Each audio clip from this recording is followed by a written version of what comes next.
Doctor Abdullah Zakir রহমতুল্লাহের নাম আপনারা শুনেছেন, ইসলামী বিশ্ববিদ্যালয় কুষ্টিয়ার প্রফেসর ছিলেন। স্যার একটা কথা প্রায় বলতেন, আমাদের বাঙালি ধর্মীয় আবেগ বেশি, ধর্মীয় জ্ঞান কম। স্বর্ণের অক্ষরে লেখার মতো স্যার একটা কথা, দুনিয়া থেকে আল্লাহ নিয়ে গেছে ওনাকে। স্যার বলতেন আমাদের বাংলাদেশে মানুষের মধ্যে ধর্মীয় আবেগ বেশি, ধর্মীয় জ্ঞান কম। আবেগ বেশি, জ্ঞান কম। এটাতে কি হবে জানেন?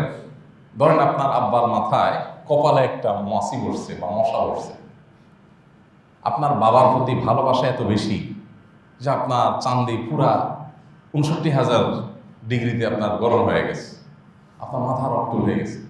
এই মশা বসার জায়গা পাইল আপনি আমারে খ্যাতি, আমার বাপের কপালে বসছিস কেন? এই জন্য আপনি জিদ করে চিন্তা করলেন হাত দিয়ে মারলে আর কতটাই ব্যথা পাবে ও, বাইরে যায় সুন্দর করে একটা কুড়াল নিয়ে আসছে, তোর আজকে 2 টুকরা করবো বেটা। তোর সাহস কতটা, আমার বাপের কপালে বসছস, আমি বাপরে কত ভালোবাসি তুই জানো? এবার বিসমিল্লাহ আল্লাহু আকবার বলে মারছে কুড়াল। আবেগের কোনো অভাব আছে? এই ভদ্রলোক তার বাবার প্রতি আবেগের কোনো ঘাটতি আছে? কিসের ঘাটতি? জ্ঞানের ঘাটতি। যখন মানুষের আবেগ বেশি হয় আর জ্ঞান কম থাকে, ভালো উদ্দেশ্যে খারাপ কাজ করে। ভালো উদ্দেশ্যে ধর্মীয় ব্যাপারেও আমরা ইসলামের নামে অনেক সময় আবেগ বেশি আছে, ইসলামের জ্ঞান নাই, এমন কাজ করে বসি যে লাভের চাইতে আরো ক্ষতি বেশি হয়।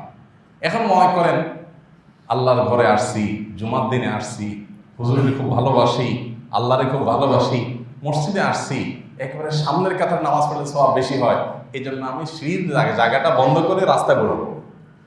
আবেগ আছে, জ্ঞান নাই, সওয়াব হবে না গুনাহ হবে? গুনাহ হবে। আমি এরকম 10টা এক্সাম্পল দিতে পারবো যে আমাদের আবেগ আছে, জ্ঞান নাই, সওয়াব হয় না গুনাহ হয়।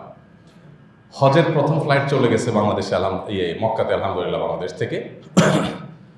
তো আবেগের কথা যেহেতু আসছে, একটা ঘটনা মনে পড়লো হজের। ডক্টর আব্দুল্লাহ জাকির রহমতুল্লাহর আরেকটা গল্প। স্যার একবার হাজিদেরকে ট্রেনিং দিচ্ছিলেন, প্রশিক্ষণ দিচ্ছিলেন। তো প্রশিক্ষণ দিতে গিয়ে বলছেন যে আমরা যখন এহরামের নিয়ত করে ফেলবো, ওমরার নিয়ত করে ফেলবো, হজের নিয়ত করে ফেলবো, এহরাম বেঁধে ফেলবো, তখন কিন্তু আর মাথা ঢাকা যাবে না। একদম সমস্ত কার্যক্রম শেষ করে হালাল হওয়ার আগ পর্যন্ত, এহরামের খোলা মানে মাথা চুল চাষার আগ পর্যন্ত আমরা আর এগুলো মাথা ঢাকতে পারবো না, মাথা খোলা রাখতে হবে। তো একজন মুরব্বী চাচা উনি দাঁড়ায় উঠে বলতেছেন যে বাবাজি টুপি পরতে পারবো না? তো বলে না চাচা, টুপি পরা যাবে না। বলে যে একটা কথা বললেন আপনি, আপনাকে কে পড়াইছে করোনা দিস? উনি ইসলাম বিশ্ববিদ্যালয় কুষ্টিয়ার আল হাদিসের প্রফেসর, ওনাকে বলতেছে আপনার ইসলাম কে শিখেছে?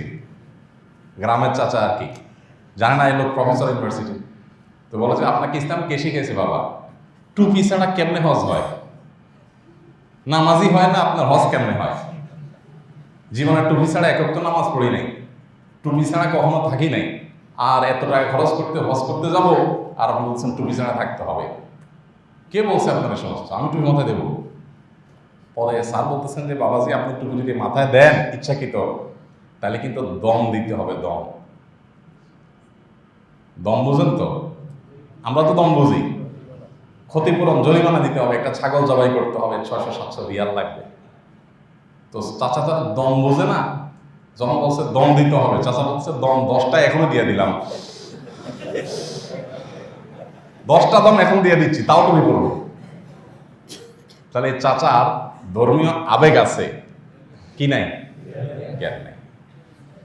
ভাইরা আমার, আমাদের পরতে পরতে জীবনের প্রতিটা পদক্ষেপে দেখবেন আপনি, বিশ্বাস করুন, ডানে বামে তাকান আপনি দেখবেন ধর্মীয় আবেগের কোনো অভাব নেই, জ্ঞানের অভাব। ধরেন আমাকে কোনো হুজুর গালিগালাজ করলো, এবার আমার ভক্তরা ওই হুজুরের 14 গোষ্ঠী ধরে বিসমিল্লাহ আল্লাহু আকবার বলে শুরু করে দেয় গালিগালাজ করা। আবেগ আছে কি নাই? জ্ঞান নাই। আল্লাহ সুবহানাহু ওয়া তাআলা কোরআনে কারীমে বলেছেন ওয়ালা তাসুব্বুল লাযীনা ইয়াদউনা মিন দুনিল্লাহ ফায়াসুব্বুল্লাহা আদওয়ান বিগাইরি ইলম। আল্লাহ ছাড়া অন্য কারোর ইবাদত করে, শিরিক করে আল্লাহর সাথে, তোমরা তাদেরকে কটু কথা গালি দিও না। দিলে কি হবে? ও তো জ্ঞান নাই, সে না জেনে তোমার আল্লাহকে গালি দিবে, তো তুমি সে কাজ করো না। এখন আমরা প্রায় সময় দেখা যায় আবেগের বশবর্তী হয়ে এমন এমন কাজ করি যে আমাদের আমল নষ্ট হয়ে যায়। ধরেন একজন মানুষ তিনি অন্যায় করেছেন, তো আপনি তার প্রোফাইলে ফেসবুকে গিয়া একেবারে সুন্দর করে গালি দিলেন। আমি দেখি অনেকে ধর্মীয় কারণে গালি দেয়, আল্লাহরে খুশি করার জন্য গালি দেয়। আপনাদের চোখে পড়ে এগুলা? শুধু পড়ে না, পুরো সোশ্যাল মিডিয়া বোঝায় এগুলো, বোঝায়। একজন মানুষকে একটা বাজে কথা বললেন, কটু কথা বললেন, খারাপ কথা বললেন। আল্লাহ তাআলা বলেছেন ওয়ালা তানাবাজু বিল আলকাব, কাউকে মন্দ নামে ডাকিও না, কারণ নামকে বিকৃত করবে না। এখন একটা লোক যত খারাপ হোক, তার নামকে আপনি ব্যঙ্গ করে বিকৃত করে তাকে আপনি বললেন, সওয়াব হবে না গুনাহ হবে? যত খারাপ হোক তার সমালোচনা করেন, যৌক্তিকভাবে সমালোচনা করেন পারলে, কিন্তু আপনি কি করছেন? তার নিয়ে গালিগালাজ করছেন। তাহলে বোঝা গেল এখানে ধর্মীয় আবেগের কোনো অভাব নাই, জ্ঞানের অভাব। তো ডক্টর আব্দুল্লাহ জাহির রহমতুল্লাহ আলাই এই সমাজের মানুষের রোগ ধরতে পারতেন। আল্লাহর এই বান্দা সমাজের মানুষের রোগ ধরতে পারতেন। এই জন্য এক শব্দে আমাদের এই বাংলাদেশে মানুষের ধর্মীয় রোগ স্যার নির্ণয় করে দিয়েছেন যে আমাদের সমস্যা হলো ধর্মীয় জ্ঞান নাই, আবেগটা অনেক বেশি। এই সস্তা আবেগ দিয়ে আল্লাহর কাছে জান্নাত পাওয়া যাবে না। আমাদেরকে জ্ঞান এবং আবেগ দুইটার মধ্যে সমন্বয় সাধন করতে হবে। আল্লাহ তাআলা আমাদেরকে আমল করার তৌফিক দান করুন। আস-সুন্নাহ ফাউন্ডেশন, উম্মার স্বার্থে সুন্নাহর সাথে।